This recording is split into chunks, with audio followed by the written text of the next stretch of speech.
삼국지에 보면은 유비와 장비라는 사람이 나옵니다. 두 장수는 모두가 다 매우 인간적이고 순수한 성품을 가진 사람이었습니다. 그런데 유비는 훌륭한 리더, 즉 촉한의 황제가 되었습니다. 그러나 장비는 그렇지 못했던 것이죠. 그 이유가 무엇입니까? 한 번은 유비의 아들 유선이 빗발치는 적군의 화살에 의하여서 죽음 앞에 직면해 있었습니다. 그때 유비의 부하였던 조자룡이 적진 속으로 들어가서 유신을 구해왔습니다. 그때 유비가 어떤 행동을 했습니까? 살아온 아들 유선을 땅바닥에 내동댕이 치면서 이렇게 말했습니다. 너 때문에 조자룡을 잃을 뻔했구나. 그 말을 들은 조자룡은 무릎을 꿇고 유비에게 충성을 맹세했고 실제로 생명을 바쳐서 충성했습니다. 의형제인 관우가 이 세상을 떠나 애도하기 위하여 장례식을 준비하던 장비가 부하들에게 이런 명령을 했습니다. 3일 만에 흰 깃발 10만 개, 흰 갑옷 10만 벌을 준비하라. 너무 촉박합니다. 불가능합니다. 그랬더니 장비가 반항하느냐 하면서 나무에 묶어서 50대씩 때렸습니다.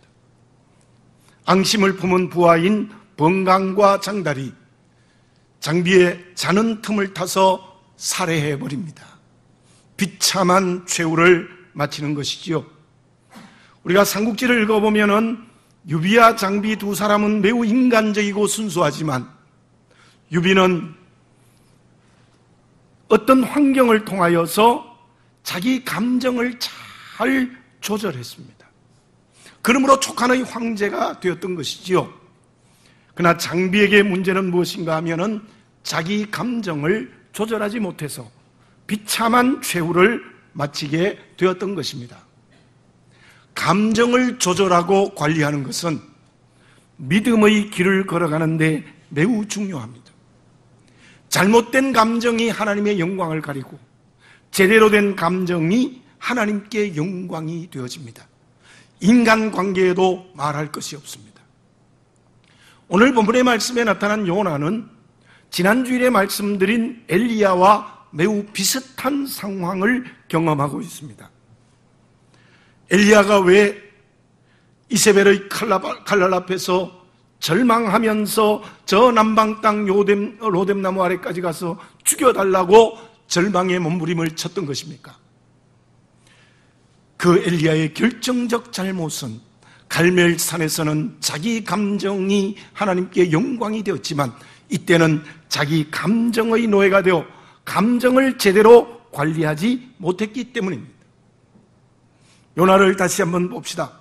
하나님께서 니느웨로 가서 복음을 증거하라, 내가 명령한 말씀을 증거하라 했을 때 1장 3절에 이런 말씀이 있습니다. 여호와의 얼굴을 피하였다. 여호와의 얼굴을 피하였다는 것은 다른 해석을 하면 요나의 얼굴빛이 불순종하고 바뀌었다는 겁니다. 감정이 바뀌었습니다. 그래서 요나는 두려움과 미움의 감정에 매여 반대편 다시스로 도망을 갔던 것입니다. 배를 타고 가다가 큰 풍랑이 왔을 때는 결국 이 풍랑은 나 때문이니 나를 바다에 던지시오. 그리고 큰 물고기 배 속에서 그는 눈물을 흘리며 회개를 합니다. 2장 4절에 보면은 내가 다시 주의 성전을 바라보나이다 라는 철저하게 회개하죠. 그때 요나의 감정은 하나님 앞에 바르게 조절이 된 것입니다. 그래서 니느웨에 와서 하나님의 말씀대로 40일 만에 이 성이 무너진다는 하나님의 말씀을 선포했습니다. 근데 놀랍게도 니느웨 성읍의 모든 사람, 왕으로부터 저 종들에게까지 다 금식하고 회개했어요. 그래서 하나님이 깨끗이 용서해 주셨던 거예요. 그랬더니 요나의 감정이 어떻게 바뀌었습니까? 1절에 보면 매우 싫어하고 성냈다. 분노했습니다. 감정이 분노하고. 그리고 2절에서는 어떤 내용의 말씀을 하는가 하면 아주 하나님을 아주 빗대어서 말합니다. 주께서는 은혜로우시며 자비로우시며 노하기를 더디하시며 인애가 크시사 뜻을 돌이켜 재앙을 내리지 아니하시는 하나님이신 줄 내가 알았음이니이다. 아주 비양거리며 말하는 겁니다. 하나님 사랑이 많죠. 그래가지고 용서해줬죠. 아주 빈정거리면서 그의 말을 하고 3절에는 결국 어떤 말을 합니까? 여호와여 원하건대 이제 내 생명을 거두어 가소서. 사는 것보다 죽는 것이 낫습니다. 어쩌면 엘리야와 똑같습니까? 날 죽여주십시오. 내가 사는 게 죽는 것보다 못합니다. 죽겠습니다. 이렇게 달려들었던 거죠. 이때 요나는 장비처럼 감정을 조절하지 못했던 거예요. 여러분들, 믿음으로 사는 저와 여러분들, 우리의 감정이 성령의 기름을 부어서 거듭나고 새로워진 경험을 하지 않으면 결코 하나님께 영광을 돌릴 수 없습니다. 광야의 이스라엘 백성들은 원망의 감정 때문에 가나안 땅에 못 들어가지 않았습니까? 10사람 중에 다 고쳤지만 감사하는 나병 환자 한 사람, 그런 영육이 구원받는 축복의 역사를 받지 않았습니까? 이 시간 나를 정직하게 바라보시기를 바라겠습니다. 조금만 손해난 일이 있으면 분노해서 견딜 수 없습니다. 내 마음대로 안 되면 함부로 말하고 함부로 짓거리고 사람에게 상처를 주는 말을 합니다. 더군다나 신앙적으로도 하나님 앞에 감정이 제대로 조절되지 않아서 하나님을 원망하고 하나님께 대적하고 하나님께 분노하고 있지 않습니까? 베드로는 여러분들이 아는 것처럼 이 감정이 제대로 조절이 안 돼요. 가이사랴 빌립보에서는 주는 그리스도시요 살아계신 하나님의 아들입니다라는 놀라운 고백을 함으로 말미암아 천국의 열쇠를 주고 내 이름 위에 교회를 세운다는 축복을 받았는데, 바로 다음에 십자가를 지면 안 됩니다라고 만류했다가 어떻게 되어져 버립니까? 사단이 되어져 버립니다. 그 이후에도 베드로의 감정은 조울증 환자처럼 왔다 갔다 한 사람이 이 베드로의 감정이었어요. 그런데 성령 받고 난 이후에 베드로는 어떠했습니까? 저는 개인적으로 이렇게 생각합니다. 베드로가 성령이 충만했다는 것은 여러 가지 의미가 있지만 인격적으로 거듭난 거예요. 지성이 거듭나고 감정이 거듭나고 의지가 거듭났어요. 정말 감정이 새로워졌어요. 그래서 베드로전서 3장 8절 9절에 보면 이런 고백을 해요. 마음을 같이하여 형제를 동정하며 사랑하며 불쌍히 여기며 겸손해라. 이 베드로가 이런 사람입니까? 아니잖아요. 근데 성령 받고 난 다음에 감정이 어떻게 바뀌었느냐 하면은 형제를 동정하고 사랑하고 불쌍히 여기고 겸손해라. 그리고 악을 악으로 갚지 말아라. 욕을 욕으로 갚지 말고 도리어 그들을 축복하라. 복을 빌라 그랬어요. 이렇게 바뀌었어요. 이렇게 베드로가 바뀐 결정적인 이유는 성령의 기름 부음을 받아서 감정이 거듭났기 때문이에요. 저와 여러분들, 하나님의 쓰임받는 사람은 감정이 거듭난 사람입니다.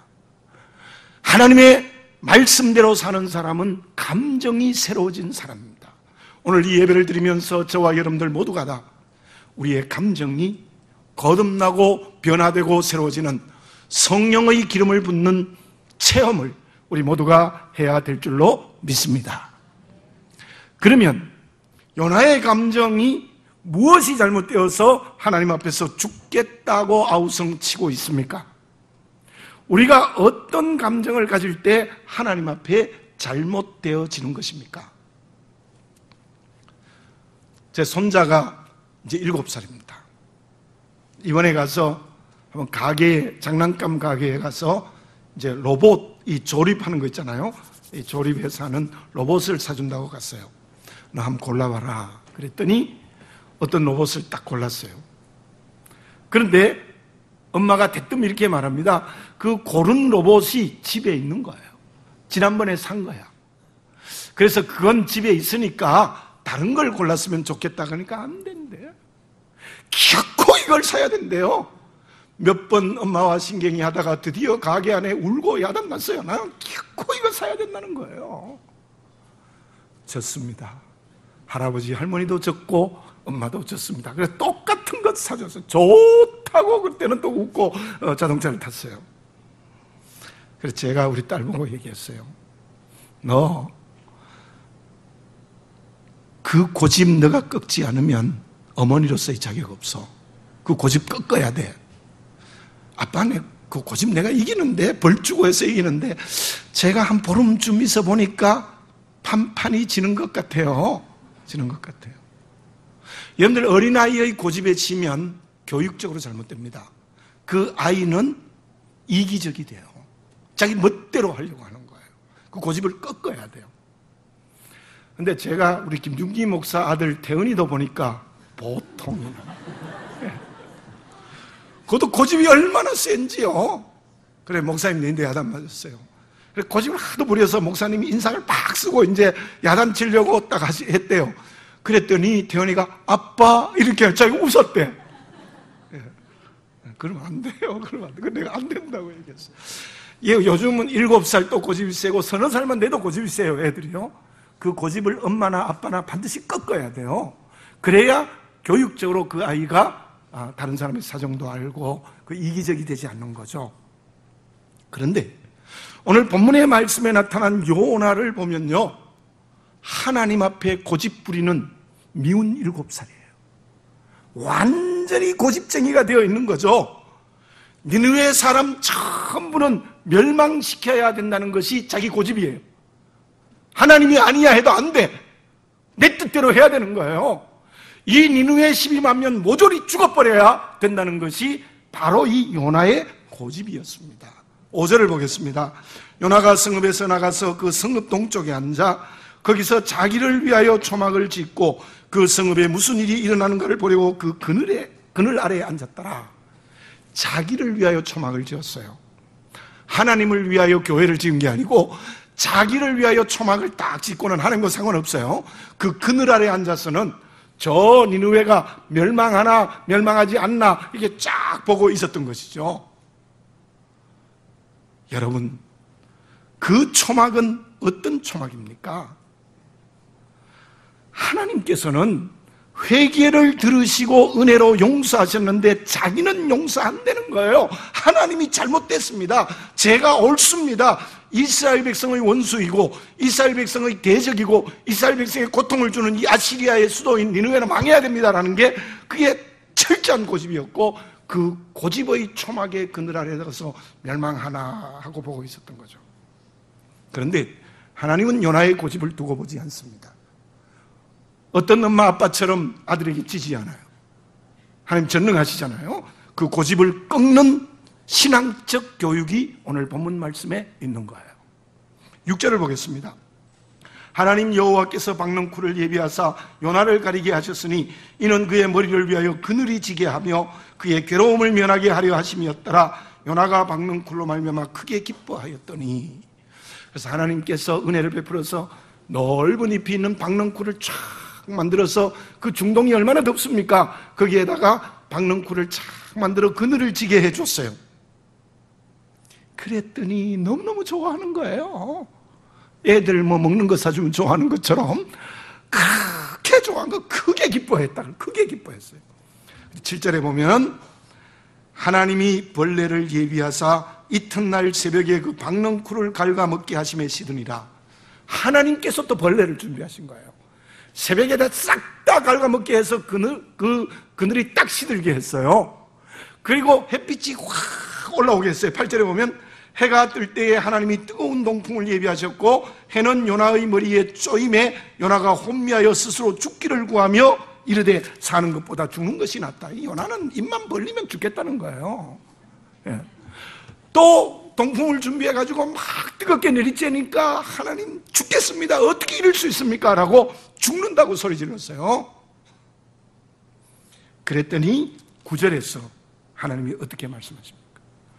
하나님이 요나에게 이르시되 내가 이 박넝쿨로 말미암아 썩내는 것이 어찌 옳으냐 하시니 그가 대답하되 내가 썩내어 죽기까지 할지라도 옳으니이다 하니라. 기가 막히죠. 너가 박넝쿨 하나 때문에 분노하는 게 옳으냐? 나는 죽어도 옳습니다. 죽어도 옳습니다. 이쯤 되면 대단하죠. 요나가 하나님 앞에 끝까지 자기 고집을 버리지 않는 이유가 무엇입니까? 이유가 무엇입니까?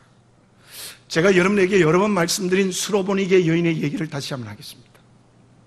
딸이 흉악한 귀신에 들려서 주님께 왔어요. 고쳐주십시오 하고 간절히 기도하는데 처음엔 대답도 안 하세요. 또다시 주여 도우소서 하니까 나는 이스라엘 집에 잃어버린 양 외에는 절대로 찾아가지 않는다. 너 상관없어. 너는 너의 딸 문제 해결하지 않아. 기도를 거절하십니다.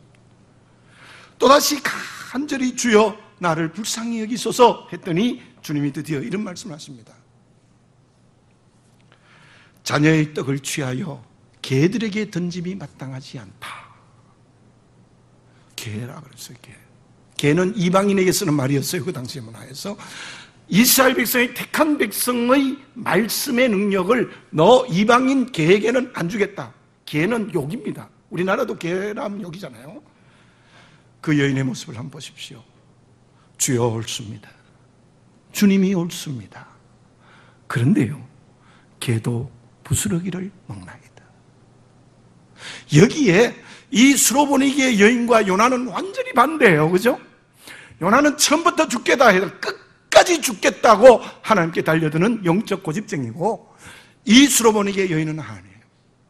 주여 옳습니다. 주님이 옳습니다. 그러나 개도 부스러기를 먹나이다 해서 주님께서는 큰 믿음을 칭찬하시고 딸의 흉악한 귀신으로부터 자유케 해 주었죠.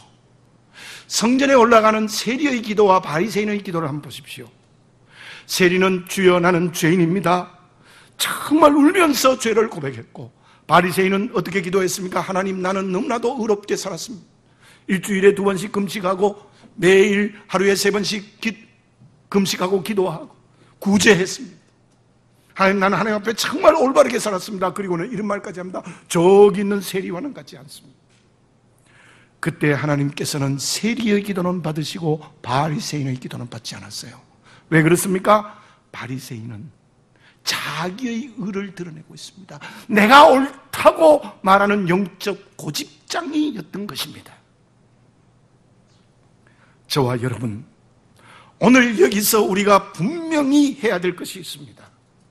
왜 우리가 영적 고집쟁이가 되어져 있는 것입니까? 그 이유는 하나님의 주권을 인정하지 않습니다. 전능하시고 전지하시고 영원하신 하나님의 주권을 인정하지 않고 내 뜻, 내 고집, 내 주권을 붙들고 있기 때문이라는 것을 여러분들 이곳에서 보아야 되는 거예요.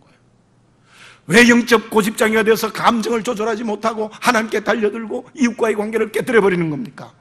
그 결정적인 이유는 하나님의 주권을 인정하지 않는 거예요. 나는 요나처럼 영적 고집쟁이가 되어져 있지 않습니까? 하나님이 어떤 때는 나에게 박넝쿨을 주십니다. 그늘을 만들어서 시원하게 해줍니다. 좋은 환경, 좋은 관계, 물질적으로 부유하게 하고 지위도 주시고 자녀도 잘 되게 하시고 만사형통해 주십니다. 그러면 우리는 요나처럼 크게 기뻐하고 아멘 할렐루야 아멘 할렐루야를 외칩니다. 그러한 나에게 하나님은 어떤 때는 벌레를 준비하여서 그 박넝쿨을 다 갉아먹게 하십니다. 동풍으로 햇빛으로 얼굴이 홍곤하게 만듭니다. 환경의 어려움, 관계의 어려움, 물질적 어려움, 건강의 문제, 많은 고통으로 우리에게 고통을 주기도 합니다. 그때는 우리는 분노하며 하나님께 항변하고 있지 않습니까? 사랑하는 교우 여러분들, 하나님은 지금 나에게 말씀하고 계십니다. 너가 그 박넝쿨 하나 그늘이 지고 없어지는 것 때문에 분노하느냐? 분노하느냐? 죽기까지 할지라도 그렇습니다라고 말하는 요나의 표현이 우리의 표현이 아닌지요. 저와 여러분, 나에게 있는 좋은 환경, 관계도 하나님의 주권을 인정하는 그리스도인이 되시기를 바라겠습니다. 좋은 환경, 건강, 모든 것 하나님이 주셨습니다. 하나님이 옳습니다. 하나님이 주셨습니다. 어려운 환경, 고난과 눈물과 상처와 고통이 있을 때도 하나님의 뜻이 있습니다. 하나님이 주셨습니다. 회개케 하기 위하여 주셨던지 연단하기 위하여 주셨던지 하나님이 주셨습니다. 주여 옳습니다. 개도 부스러기를 먹나요? 저는 요즘 새벽 기도를 하면 이 기도가 저절로 막 나와요. 개도 부스러기를 먹나요? 정말 저는 목회의 길을 여기까지 돌아오면서도 제가 간증할 수 있는 것은 내가 과연 개가 아니었는가? 개가 아니었는가? 저는 목회를 하면서 많은 사람들의 박수를 받은 적이 많았습니다. 그리고 교회도 엄청나게 성장하고 모든 주변의 사람들이 박수 쳤을 때가 있었습니다. 그때는 겉으로는 고개를 숙이면서 속으로는 내 능력과 내 힘이지 않겠느냐고 단단히 교만해졌고 요나처럼 영적 고집장이가 되어져 있었습니다. 그때 하나님은 제게 벌레를 준비하여서 저의 박넝쿨을 깨끗이 다 갉아먹게 하고 시들게 하고 동풍으로 정신을 혼돈하게 만들었습니다. 그때 저는 하나님을 원망했습니다. 억울합니다. 어떻게 이런 일이 있을 수 있습니까? 전능하신 하나님이 계시다면 어떻게 내게 이런 환경이 있을 수 있습니까? 하나님께 항변하고 울며 기도했던 게 한두 번이 아니었습니다. 그때 하나님께서는 그래도 내가 옳으냐라고 물으면 그래 옳습니다. 요나처럼 죽기를 원했던 그런 고통을 경험한 적이 있습니다. 그래서 요즘 저는 강단에 엎드리면 주여 나는 개입니다. 개입니다. 주여 옳습니다. 여기까지 제 목회 길을 인도하시는 하나님의 손길이 옳습니다. 이런 고백이 저도 모르게 저절로 터쳐 나옵니다. 저와 여러분, 과연 나는 어떻습니까? 하나님의 주권을 인정하지 않고 내 마음대로 생각해서 박넝쿨 주시면 아멘 할렐루야 했다가 그 다음에 박넝쿨을 갉아먹게 하시면 주여 이럴 수 있습니까? 하는, 그래서 감정을 제대로 조절하지 못하는 우리의 모습이 없습니까? 창세기 1장 1절에 이런 말씀으로 성경이 시작합니다. 태초에 하나님이 천지를 창조하시니라. 믿습니까? 하나님이 다 만드셨어요. 하나님의 피조물이에요, 우리가. 그러면 전능하신 하나님이 옳지 어떻게 내가 옳습니까? 자기가 가지고 지식과 자기가 가지고 있는 경험과 자기가 가지고 모든 것으로 하나님의 말씀을 거역하고 내가 옳다고 말하는 영적 고집쟁이가 되어 감정을 제대로 다스리지 못하는 우리의 모습이 아닙니까? 회개합시다. 정말 회개합시다. 오늘 하나님의 절대적 주권을 인정하는 믿음의 사람으로 거듭나시기를 바라겠습니다. 모든 것은 하나님이 인도하시는 주권이었다는 믿음을 가질 때에 우리의 감정은 하나님의 영광을 위하여 사용되는 귀한 그릇이 될 수 있을 줄로 믿습니다.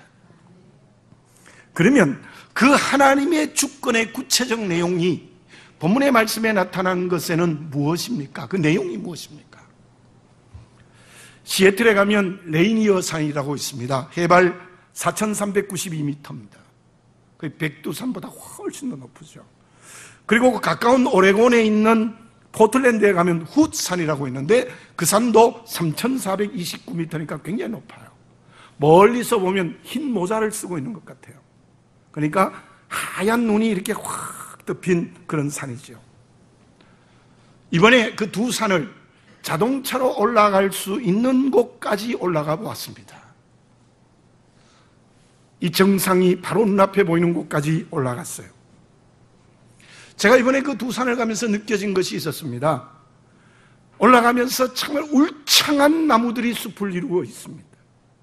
떨어지는 폭포들이 여러 개 떨어지고 있었고 들꽃이 형형생색 아름답게 피어 있습니다.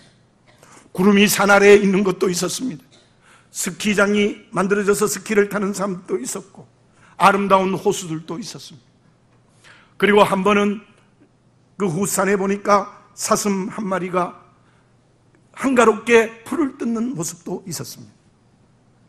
저는 그 두 산을 이번에 경험하면서 느껴진 것이 정말 산은 가슴이 크구나. 넓은 가슴을 가진 큰 산이구나.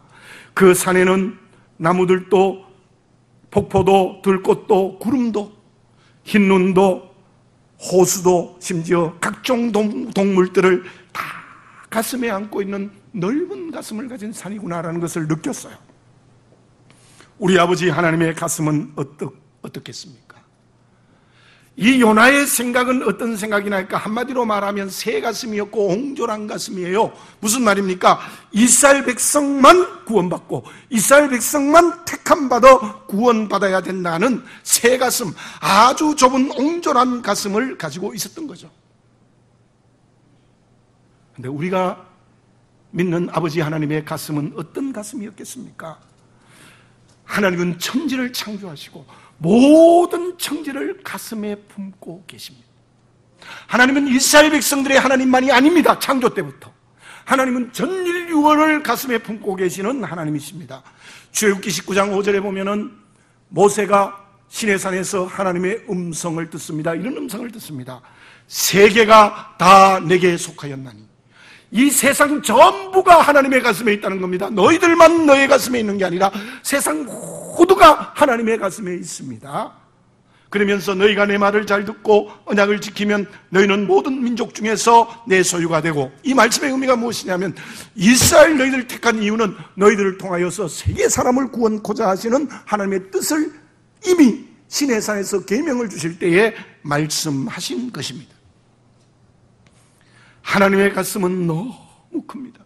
그래서 사람이 되시고 십자가에서 저와 염두의 죄를 위하여 피를 흘리고 살을 찢기시고 죽으시는 큰 은혜를 베풀어 주셨지요. 그 은혜는 이스라엘 백성들만이 아니라 십자가에 있는 전 민족을 구원하시는 하나님의 큰 가슴이었습니다. 그 가슴 앞에 요나의 옹졸한 고집의 가슴이 그 앞에 서 있는 것입니다. 그게 저희들의 모습은 아닙니까? 오늘 본문의 말씀 10절 11절을 제가 읽어보겠습니다. 여호와께서 이르시되 내가 수고도 아니하였고 재배도 아니하였고 하룻밤에 났다가 하룻밤에 말라버린 이 박능쿨을 아꼈거든 하물며 이 큰 성읍 니느웨에는 좌우를 분별하지 못하는 자가 12만 명이요 가축도 많이 있나니 내가 어찌 아끼지 아니하겠느냐 하시니라. 좌우를 분별하지 못한다는 것은 어린아이가 길거리에 버려진 상태입니다. 어린아이가 길거리에 버려져서 왼쪽 오른쪽 앞뒤를 분간하지 못하는 것을 말하고 있는 겁니다. 박능쿨이 너를 시원하게 해주는 그늘, 그것은 너의 그늘만이 아니다. 이 그늘 속에 숨은 하나님의 사랑이 있습니다. 그게 무엇입니까? 하나님의 그늘 아래는 좌우를 분별하지 못하는 니느웨 사람 12만 명이 하나님의 그늘의 사랑 속에 품며져 있었다는 겁니다. 이 요나서를 통해서 우리가 봐야 될 것은 요나 너만 박능쿨 그늘 안에 있는 것이 아니라 내가 사랑과 은혜의 그늘을, 이 좌우를 분별하지 못하는 12만을 내 가슴에 안고 있다고 말씀하고 있는 거예요.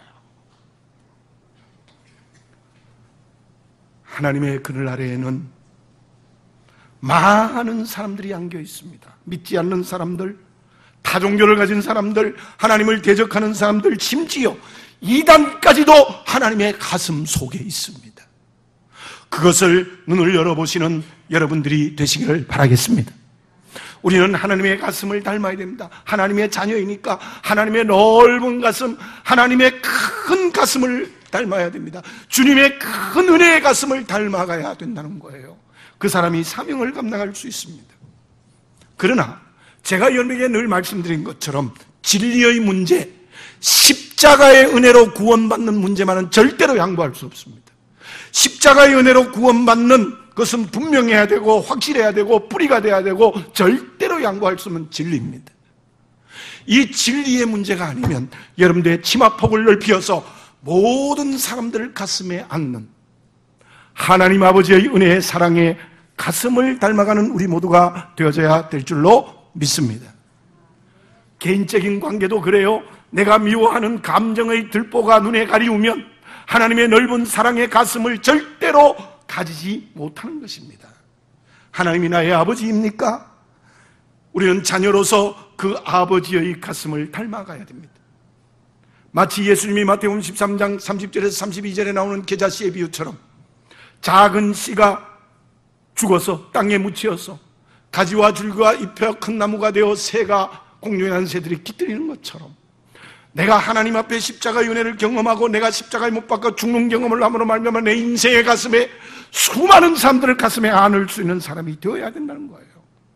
초대교회에 이단은 율법주의자와 영지주의자들이 있었는데, 율법주의자들이 뭡니까?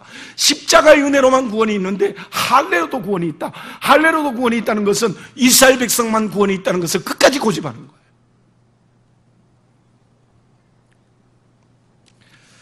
제가 20대 후반에 농촌교회를 한 2년 정도 목회한 적이 있습니다. 그때 그 교회에 송정식 장로님이라고 계셨는데요, 그분이 이제는 천국 가셨습니다. 공부를 많이 한 분도 아닙니다. 뭐 지위가 높은 분도 아니에요. 농부예요. 근데 그 장로님이요, 얼마나 마음이 부드럽고 좋으신지요. 8시 반만 되면 주일날 아침에 오세요. 그때는 9시에 주일학교 아동부를 했거든요. 9시에 아동부를 하면 동네 애들이 다 와요. 그때는 진짜 동네 아들 하나도 빠짐없고 다 와요. 텔레비도 잘 없어가지고 다 교회로 오죠. 그러면 아이들이 신발을 막 벗어놓고 그냥 본당에 들어가면 장로님이 오셔서 그 신발을 다 신발장에 정리하세요. 그리고요, 그 장로님은요, 한 번도 부정적인 얘기 안 해요. 황희정승 같아. 그래, 네 말도 맞다. 네 말도 맞다. 다 맞대요. 얼굴이 어린아이 같아요. 어린아이 같아요. 그런데 그 장로님이 그 동네에서 최고 부자예요. 과수원도 있고 굉장히 부자였거든요. 그래서 장로님 말씀이면 온 동네가 순종했어요. 존경받았어요. 그래서 전도하기가 얼마나 좋았는지요. 제가 그 장로님 때문에 시골교회가 붕해가 배가 됐어요. 붕이 많이 됐어요. 그리고 그 사모님 권사님 얘기를 좀 잠깐 하면요, 제가 20대 후반에 참 설교를 제대로 했겠습니까? 설교를 딱 시작하면요, 제일 앞에 앉아서 졸기 시작하세요. 주무세요. 열심히 주무세요. 그리고 이제 딱 설교 끝나고 기도하고 나면 잠이 딱 깨시는 거예요. 그런데요, 저녁 때 장로님 댁에 가서 식사하는 경우가 많은데요, 권사님 저보고 이래요. 목사님 은혜 많이 받았습니다. 근데요, 놀라운 게 있어요. 설교의 내용을 꿰뚫어 하는 거예요. 아, 자면서도 듣는구나. 진짜 그 권사님도 참 훌륭하세요. 우리 자녀들이 다 잘 됐는데요. 자, 어쨌든 그 장로님 네 분이 그렇게 이렇게 마음이 넓었던 그 장로님이 제게는 잊혀지지 않습니다. 예레미야서 31장 22절에 이런 말씀이 있습니다. 반역한 딸아, 내가 어느 때까지 방황하겠느냐? 여호와가 새 일을 세상에 창조하였나니 곧 여자가 남자를 안으리라. 그 시대에 여자가 남자를 안는 법이 없어요. 근데 여자가 남자를 안는다. 그것은 예수님의 성탄을 예언하는 말씀이기도 하지만 그 말씀은 무엇인가 하면 너희 처녀 이스라엘, 온 세상을 가슴에 안으라는 하나님의 명령입니다. 저와 여러분들 옹졸한 새 가슴 요나가지 말고 아버지 하나님의 넓은 가슴이 되어 모든 사람을 품에 안는 사랑의 그릇이 되어져야 될 줄로 믿습니다. 그러면 우리는 정말 살아있는 그리스도인이 되고 감정을 잘 조절할 수 있는 그리스도인이 되는 것입니다. 결과는 어떻게 되어졌습니까? 본문 11절을 보면요, 대답이 없어요. 그죠? 하나님께서 질문하는 것으로 끝나요. 내가 어찌하여 아끼지 않게 하겠느냐 하시니라. 그 질문으로 끝나요. 제가 요나서 강의를 한번 한 적이 있는데요, 이것은 그때도 말씀드렸습니다. 대당 이 요나의 침묵이에요. 말이 없어요. 말이 없다는 것은 요나는 그 말씀에 순종해서 거듭났다는 거예요. 실제로 요나는 이후에 예언자의 사명을 끝까지 잘 감당했어요. 요나의 새 가슴이 하나님의 넓은 사랑의 가슴으로 바뀌어서 하나님의 말씀을 증거하는 예언자의 사명을 끝까지 잘 감당했다는 의미입니다. 저와 여러분들이 오늘 새 가슴이 없어지고 하나님의 넓은 가슴을 가지면 여러분들이 하나님의 쓰임받는 그릇이 되는 축복의 그릇이, 축복의 통로가 될 수 있을 줄로 믿습니다. 제가 초등학교 다닐 때만 해도요, 처녀들이 시집 가기 전에 뭘 많이 했는가 하면 이 하얀 천에다가 이렇게 틀을 이렇게 만들어서 수를 많이 놨어요. 수 넣어보셨습니까? 권사님들? 예, 수를 넣었어요.